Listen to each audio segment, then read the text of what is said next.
might have made Whitefish Bay if they'd put 15 more miles behind her.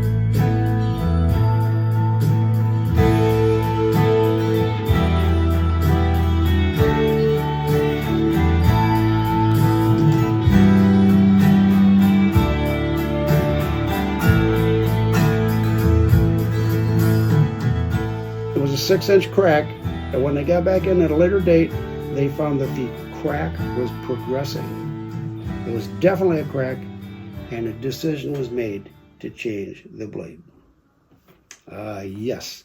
Which did happen? Yes. Now here's a picture of that of the prop of the Fitzgerald, one of those blades. Okay, believe me, these things weigh tons, right? See, I didn't know that. Are you telling me they changed the prop on the Fitzgerald like a month before it went down? One blade. One blade. Oh, One blade. Okay. Show you right now. This is it. This is it, folks. You can take a better picture of this if you like. I will. You see that right there? Count them hatches. The spare propeller blades for the Edmund Fitzgerald was between hatch cover number 13 and 14, where they obviously had been since day one, because I don't hear, there's no record that I've been able to read that they ever changed them, okay? So that's where the spare, and other ships that I was shipkeeping on, the blade would be on the back after bulkhead and stuff on the fantail. That's kind of telling there, and we'll get to that in a couple minutes. Now, ladies and gentlemen of the jury, if you will, I would like to present before you Exhibit A. It's not a very good picture, but that is a picture of the blades, two blades, between hatches 13 and 14. And it was taken from another picture. They had to blow it up best they could. And you know who sent me that? Mm-mm. Keith Baker. Of the Anderson. Of the Arthur M. Anderson. That's right. Wow. What a nice guy to do this, you know. So anyway, they changed the blade. Now here's the question.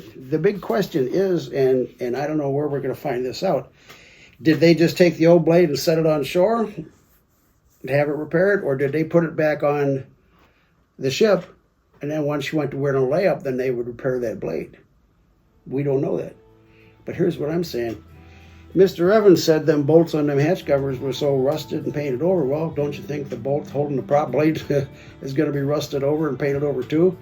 They got that blade off, and if they put that blade back on there, and maybe they used better bolts or not so good of bolts, whatever, I'm saying in that seaway when things got rough, it's a real possibility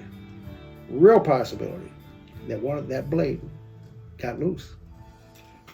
Took out two vents, took out the fence rail. Yeah, they had to change out the blade because it had a crack in it. On the only propeller that's a single screw boat, right?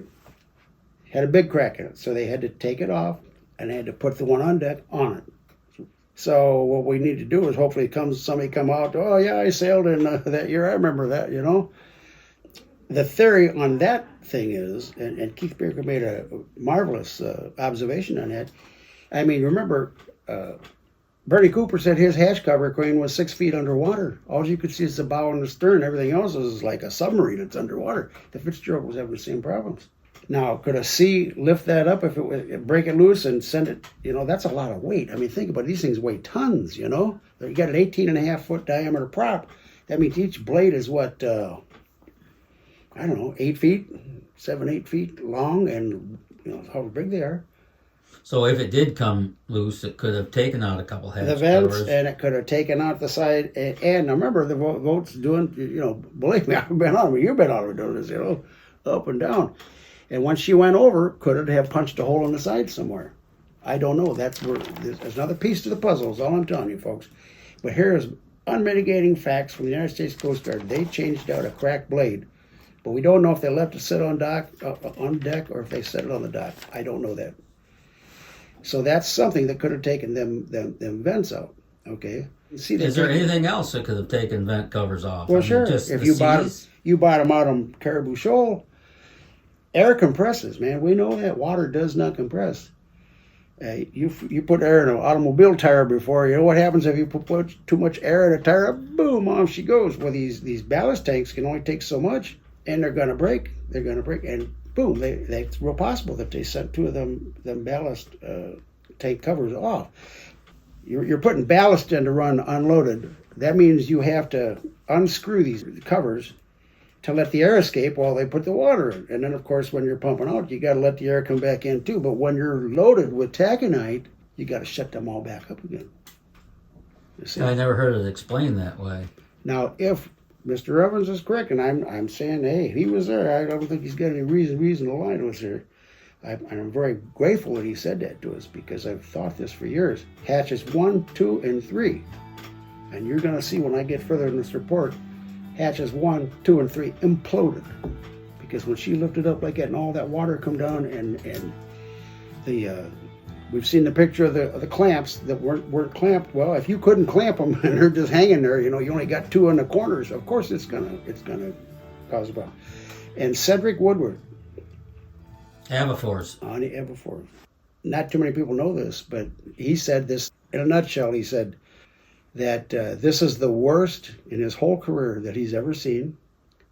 He says they couldn't make 1.5 miles an hour, and the noise in that pilot house was literally unearthly. It was like something he's never heard in his life. On the Avifors? On the Avifors. He made it to dock, and that's it. That was his last trip. He quit. He never sailed again. I didn't know that. So Captain Cedric Woodard, he had a conversation with McSorley very near to when the ship went down. In fact, Woodard, the pilot on the Avifors, testified to the Marine Board that he overheard McSorley say, don't allow nobody on deck. And sometime later, McSorley also told Woodard that I have a bad list. I've lost both radars. I'm taking heavy seas over the deck in one of the worst storms I've ever been in. And we're getting down to the wire here, because by now they're 25-foot seas and sustained winds over 70 miles per hour. All right. By the way, that report there, the spar deck inspection, it says the Coast Guard says, well, we followed up, give a requirement that these discrepancies of a minor nature would be completed prior to the 1976 season. The Coast Guard is telling the company it has to be repaired before you go sailing in 1976. But it never happened, because November 10th, 1975. Right. I'm wondering what all they were referencing. This has to be repaired. What are they talking about? Number 1 hatch was a fracture. The hatch covers. Yep. There was a number fracture in the hatch and the girder. Number 21, small fracture in the girder connection. Some other problems with the forward hatches. And especially, he's saying you couldn't even set them down. Well, of course there's problems there. Now we're going to get to some serious stuff here. Let me get to Halloween 1975. All right. They're asking him again. We're talking about Wilford Jenkin. He's the surveyor for the Coast Guard and Columbia. He had been aboard in 1974 16 different times. Gee, why would you have a surveyor aboard that many times in 1974? How about 1975? He was aboard 16 times. Is that unusual to have a surveyor on there that much? I wouldn't think that's usual. That's highly irregular, if you ask me. If there was serious discrepancies on the hauler, it should have been written up, but they don't. They will repair them in the future, and that's the statement he gave. It must be fixed prior to April 1976. Yeah, but gee, man, you got some bad weather coming up here in November. Bad weather. They were betting that they could squeeze through the season. Shaking them old dice, buddy. Yeah, I mean, we out know, comes but you Snake gotta Eyes. fix it by outfit time 76. They never got there. I mean, they're clearly seeing serious problems with this thing, and if they could go back, they'd fix it right now, but they didn't. They just needed to, squeeze out another month. That's exactly what they're doing, because they're going to, and the rumor was, and we've had that documented, that up at Fraser Shipyard up in Superior, there was a bunch of steel that had the Fitzgerald's name on it. Although the deal had not been inked yet, they were thinking of lengthening it and taking care of the keel that kept breaking loose, and adding regular transverse bulkheads, not these screen bulkhead things that are totally useless. The Fitzgerald, you know what? That's it. I'm going right now. Let's go to the meat and potatoes of the dude that designed the boat. I don't know if I'd make a good librarian. It's just too much. I don't know how she handles thousands of books. I have no clue. Okay, here we go. One of the naval architects that designed the Edmund Fitzgerald, his name was Raymond Ramsey, one of the members of the design team that worked on the hull of the Edmund Fitzgerald, reviewed her increased load lines, maintenance history, along with the history of the longship hull failure, and concluded, this guy designed a boat, that the Edmund Fitzgerald was not seaworthy on November 10, 1975. He stated that in the planning of the Edmund Fitzgerald, it had to be compatible with constraints so it could get through the St. Lawrence Seaway. Okay? Did this come up in testimony? No, this was a interview he gave. Okay, afterwards, obviously. Yeah, somewhere, I forget. So one of the architects of the boat came out and said it was not seaworthy. It said it placed the hull design in a straitjacket. In other words, he said the Fitzgerald was just a large floating barge with a forward end and an aft end. It was like having a gigantic bathtub. He says to run this boat efficiently, you should have made sure that they had the transverse bulkheads, watertight bulkheads, okay, to stiffen that up a little bit. They only had two. They had the watertight bulkhead on the forward end between the forward end and the cargo hold, and on the stern separating the cargo hold and the engineering spaces. They had two screen bulkheads. Now we all know what a screen looks like, and there's no real structural support there. Now this is really heavy here. He says, remember now, computerized and analytical technology was not available at the time because we didn't have computers back then, 1950. Not like this, and not like we got today. You know, your cameras there got more computer technology. It's crazy. Then what went to the moon in my cell phone. Ramsey stated the Fitzgerald hull was built with an all-welded, riveted, modular fabrication method. That means that somebody else built the center section there, you know, and floated it down, and they welded this whole thing up. It was used for the first time at the Great Lakes Engineering Works shipyard, which, by the way, was Nicholson's coal dock. When I started my career on the W.C. Richardson, that's where the boat was tied up. When they launched the Fitzgerald, that's where. Is that launch still there? That launching? Yeah, you can see. Yeah, the dock is still. Everything's still. Well, I don't know about the shipyard. I think closed a long time ago, but that slip is still there. With the slip, where the definitely. Fitz was launched. Yeah. Oh, yeah, definitely. I'd like to see that. Now, Ramsey concluded that increasing the hull length to 729 feet from the end of and they kicked a bunch of different things around, changed the slenderness ratio. That's the ratio of the length of the ship to the depth of her structure. It's L over D.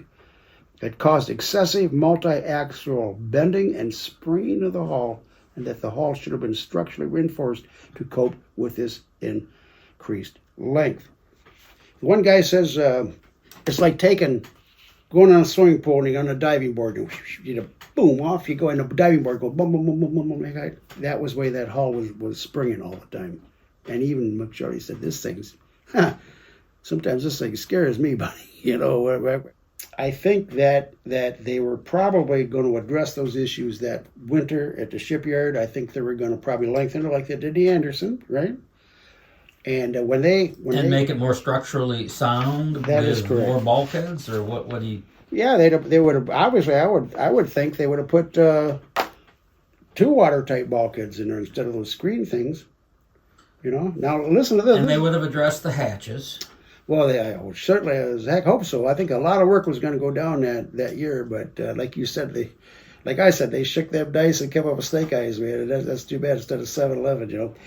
This is interesting here, though, because there was a ship called the SS Maumee. It's an ocean-going tanker that struck an iceberg near the South Pole. The collision tore a hole in the ship's bow large enough to drive a truck through it.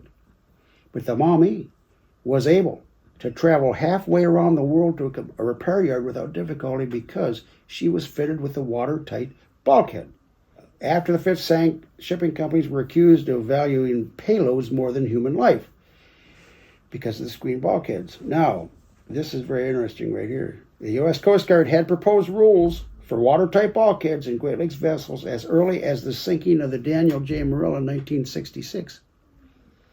And did so again after the sinking of the Fitzgerald, arguing that this would allow ships to make it to a refuge, or at least allow crew members to abandon ship in an orderly fashion. The Lake Carriers Association represented the Great Lakes fleet owners and was able to forestall watertight subdivision regulations by arguing that this would cause economic hardship for the vessel operators. What? Put watertight pocket? Why, that's going to cost more money. We can't do that. Why, stockholders will revolt, you know? Dangerous job out there, man. Dangerous job. These are people are coming out of the woodwork as they get older now, and their conscience is getting to them. You know, it is. And yeah, I mean, we can go back and forth with what happened to the Edmund Fitzgerald. So many people have different, varying opinions on that, but there are some things we know for sure. We know, based on the reports we're talking about here today and all the information available, that the Edmund Fitzgerald needed help. Well, that ship was in trouble, and there were people in the know that knew it. Yes? Yeah, like my dad. There you go, is right. And you wonder why he took it so hard? Because he knew, hey, he was just a chief engineer. What's he gonna do? You're up against the Coast Guard. You're up against the people that designed the ship. You're up against shareholders. Oh man, let me tell you something. Go. Yeah. Now I want to show you the load line thing here, if I can find it real quick. All right. Originally, midsummer draft, 11. You had to have. Are we running? Yeah. 11 feet, 10 3/4 inches. Okay. Summer, you had to have 12 feet, 6 3/4 inches of freeboard now, right? We're talking freeboard.